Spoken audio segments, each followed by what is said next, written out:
क्या आपने कभी सोचा है कि बैकुंठ के स्वामी सृष्टि के पालनकर्ता भगवान विष्णु अपने ही धाम को छोड़कर एक असुर राजा के द्वारपाल क्यों बने? ये केवल एक अवतार की कथा नहीं है। ये कहानी है एक वचन की, मर्यादा की, एक छल की लीला की और उस भक्ति की शक्ति की जिसने स्वयं ईश्वर को भी एक सीमित बंधन में बांध दिया। ये कथा शुरू होती है उस रहस्य से जब माता लक्ष्मी ने अपने स्वामी को बैकुंठ में नहीं पाया। बैकुंठ जहाँ आनंद की अमृत धारा बहती है, पर अब वहाँ सन्नाटा था। भगवान विष्णु सिंहासन पर नहीं थे। माता लक्ष्मी व्याकुल थी।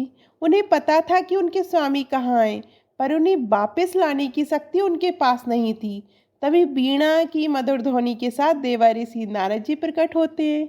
नारद जी पूछते हैं, त्रिलोक में सब कुशल तो है माते? माता लक्ष्मी उत्तर देती हैं, कैसी कुशलता? जिनके होने से कुशलता है वही नहीं है। मेरे स्वामी पाताल लोक में हैं। नारद जी चौंकते हैं, पाताल लोक? वहाँ तो असुर बलि का शासन है। प्रभु वहाँ क्या कर रहे हैं? माता कहती हैं, वे राजा बलि के द्वारपाल बने हुए हैं। देवों के रक्षक एक असुर के प्रहरी? ये कैसे हो सकता है माते? नारद जी पूछते हैं। माता लक्ष्मी गंभीरता से कहती हैं, ये एक कथा है, एक भक्त के अहंकार की, एक गुरु की चालाकी की और मेरे प्रभु के छल की। ये कहानी शुरू होती है धरती के उस राजा से जिसका यश देवलोक तक फैला था। असुर सम्राट बलि, प्रहलाद का पुत्र, विष्णु भक्त, परंतु उसमें एक सूक्ष्म अहंकार था। बलि कहता है, मेरे दान ने मुझे इंद्र से भी महान बना दिया। अब स्वर्ग मेरा अधिकार है। गुरु शुक्राचार्य चेतावनी देते हैं, देवता छल करने में माहिर है, वे तुम्हें रोक सकते हैं। बलि आत्मविश्वास से कहता है, अगर स्वयं नारायण भी याचक बनकर आएंगे तो भी मैं उन्हें खाली हाथ नहीं लौटाऊंगा। मेरा वचन ही मेरा धर्म है।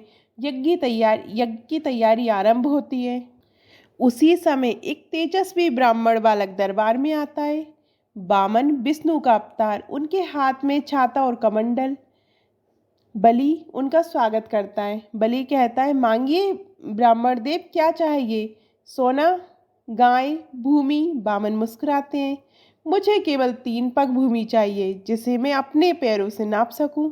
बलि हंसकर कहता है, 3 पग भूमि? ये मेरे दान का मजाक है। वामन उत्तर देते हैं, संतोष में ही सुख है, अधिक की लालसा कभी खत्म नहीं होती। शुक्राचार्य बताते हैं, बलि ये साधारण बालक नहीं है, ये स्वयं विष्णु है, ये सब छीन लेंगे। पर बलि उत्तर देता है, यदि ये विष्णु है तो मैं धन्य हूँ और मैं अपने वचन से पीछे नहीं हटूंगा।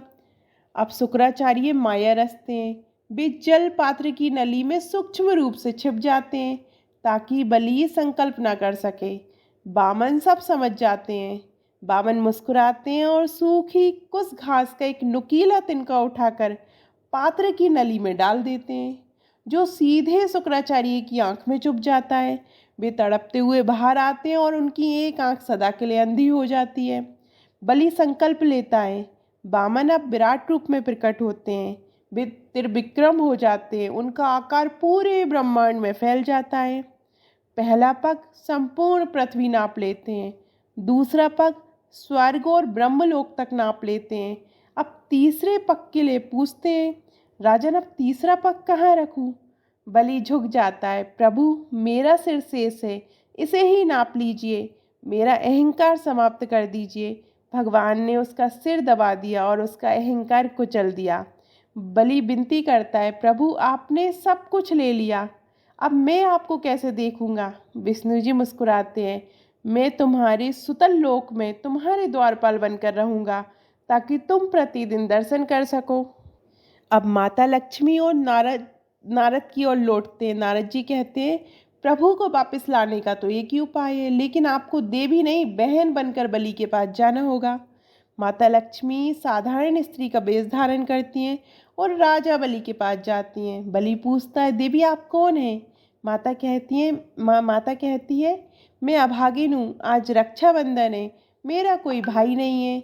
बलि भावुक होता है, आज से मैं तुम्हारा भाई हूँ, राखी बांधो। माता लक्ष्मी राखी बांधती हैं।